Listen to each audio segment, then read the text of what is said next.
नमस्कार, आप देख रहे हैं आई इंडिया और मैं हूं पंकज सिंह गौर। सीतापुर में शनिवार को राजनीतिक पारा बेहद गर्म था।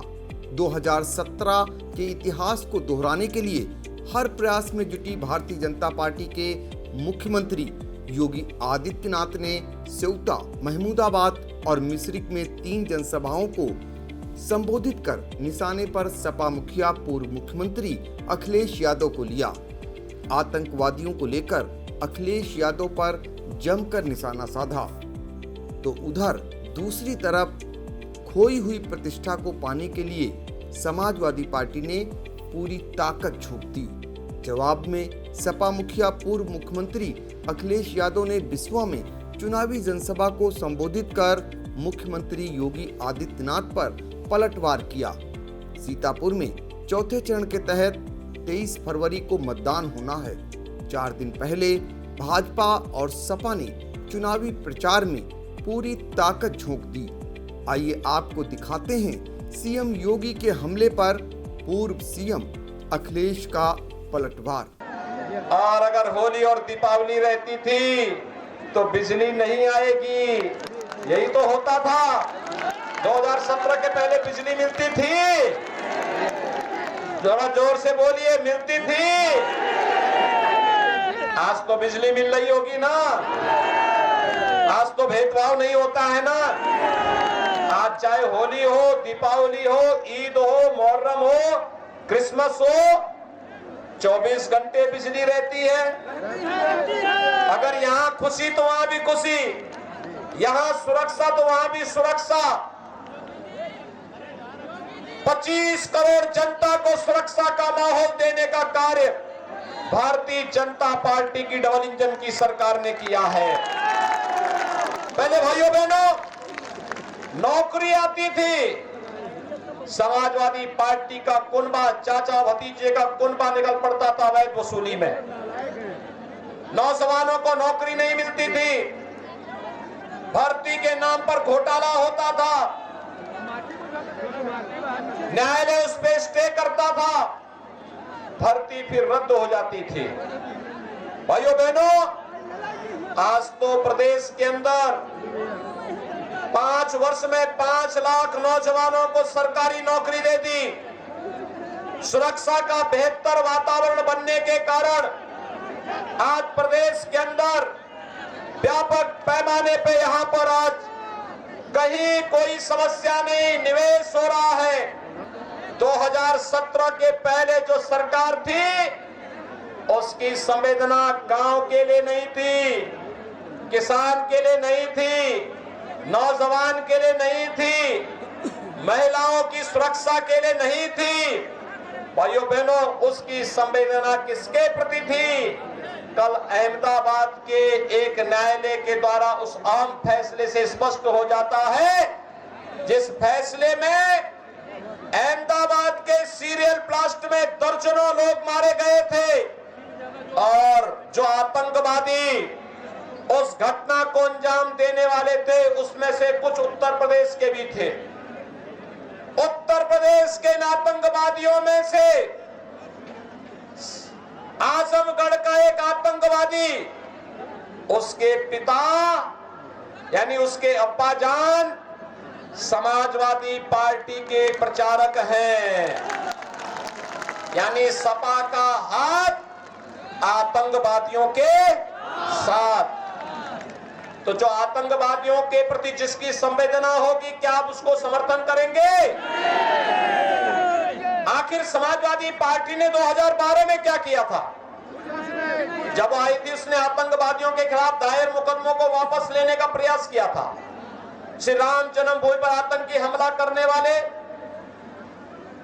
संकट मोचन मंदिर पर आतंकी हमला करने वाले, लखनऊ, अयोध्या और वाराणसी की कचहरियों पर आतंकी हमला करने वाले, बरेली और बिजनौर में आतंकी घटनाओं को अंजाम देने वाले, गोरखपुर और कानपुर में सीरियल ब्लास्ट करने वाले जितने आतंकवादी थे, इन सभी के मुकदमों को वापस लेने का कुत्सित प्रयास समाजवादी पार्टी की तत्कालीन सरकार ने किया था। भाइयों बहनों, उनकी संवेदना आतंकवादियों के प्रति लेकिन जब हमारी सरकार आई, हमने पहला फैसला किया था 86 लाख किसानों का 36,000 करोड़ रुपए के कर्ज माफी का। और भाइयों बहनों, प्रचंड बहुमत की सरकार ही मजबूत सरकार होती है। मजबूत सरकार का मतलब विकास की योजनाओं को लेकर के आने वाली, विकास के कार्यों को मजबूती के साथ करने वाली। मजबूत सरकार का मतलब जिसके एक हाथ में विकास की छड़ी हो, लेकिन दूसरे हाथ पर माफियाओं की छाती पर चढ़ाने के बुलडोजर का स्टीयरिंग भी हो। ये दोनों जब एक साथ चलेंगे तो विकास एक नई ऊंचाइयों तक पहुंचता हुआ दिखाई देगा। बहुत सारे लोगों को लगता है कि विकास तो समझ में आता, लेकिन बुलडोजर नहीं समझ में आया। मैंने कहा समझने में कुछ देर लगती है, क्योंकि भगवान राम ने क्या कहा था, निस्सरहीन करो मही भुज उठाए प्रण कीन। और भगवान कृष्ण ने भी तो यही कहा था कि परित्राणाय साधूनाम विनाशाय च दुष्कृताम। और यही संकल्प लेकर के हम लोग भी निकले हैं। तो हमारे बाबा मुख्यमंत्री कह रहे हैं कि गर्मी निकाल देंगे। हमारे बाबा मुख्यमंत्री कह रहे हैं गर्मी निकाल देंगे। मैं लिख रहा हूं, दे रहा हूं। सुना है सीतापुर में ही आज घूम रहे हैं कहीं पर। लखीमपुर हो गया।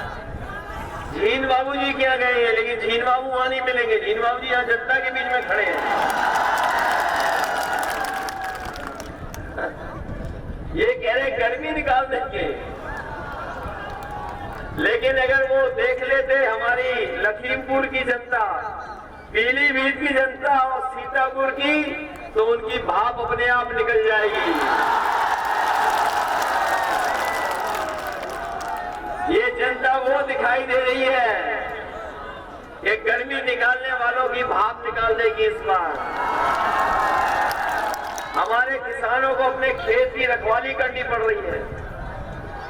जो गौशालाएं बनी थी उसका सब पैसा लूट लिया। हजारों करोड़ रुपया आया बजट का, लेकिन हमारी गाय मां भूखी है।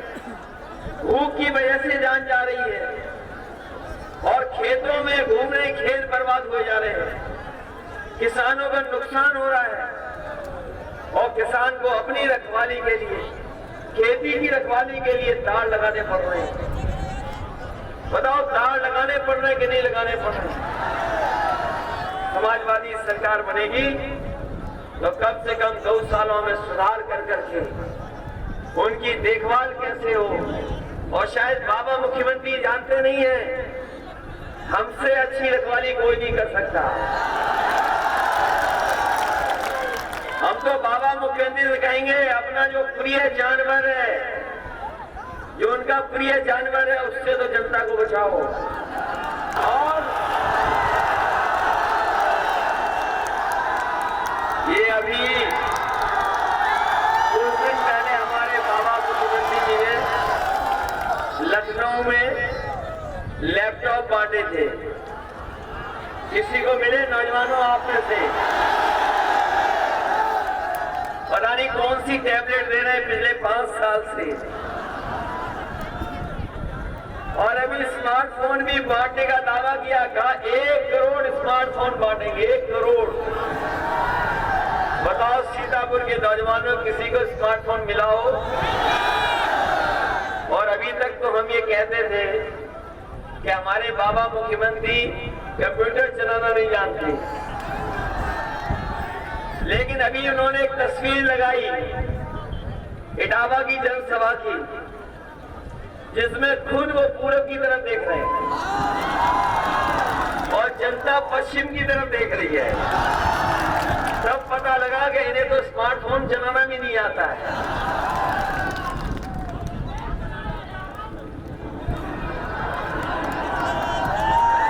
और ये बिजली का बिल जब आता है तो बताओ, करंट लगता है कि नहीं लगता है? ये बाबा जी कोई बिजली नहीं बनाई, न बिजली बनाई इन्होंने, और न बिजली के कारखाने का नाम रट पाए अभी तक बिजली के कारखाने का नाम नहीं रट पाए। पत्रकार साथियों, कभी उनसे पूछना कि ये जो बिजली आ रही है, क्या आपने कारखाना लगाया? कोई कारखाना नहीं लगाया। ये जो बिजली आज उपलब्ध हो रही है, ये सभी की सभी बिजली उत्तर प्रदेश में जब समाजवादी सरकार थी उस समय की बनी हुई है।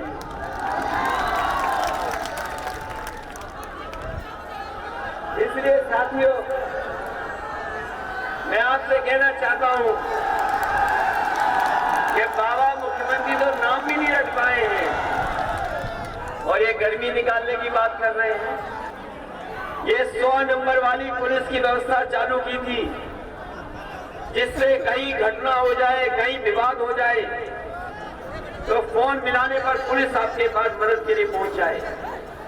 लेकिन जब से ये बाबा मुख्यमंत्री सरकार आई है, हमारे 100 नंबर को जो 112 किया है, तब से हमारी पुलिस को भी इन्होंने कबाड़ा कर दिया। इस सरकार में अगर कोई चीज डबल हुई है, इस डबल इंजन की सरकार में कोई चीज डबल हुई है तो भ्रष्टाचार और महंगाई डबल हुई है। बताओ, महंगाई डबल हुई कि नहीं हुई? किसी को नौकरी रोजगार मिला कि नहीं मिला? क्या आपको उम्मीद है कि बाबा मुख्यमंत्री जी किसी को नौकरी रोजगार दे देंगे? अभी मैंने लखीमपुर में कहा कि काका गए हैं तो बाबा जी भी चले जाएंगे। और काका मैंने इसलिए कहा कि इधर बीजेपी वाले बहुत एबीसीडी सीख के आए हैं, समय समय पर एबीसीडी कहते हैं। काका मतलब काले कानून। अगर काला कानून भी हटे हैं, काका हटे हैं तो बाबा भी हटेंगे।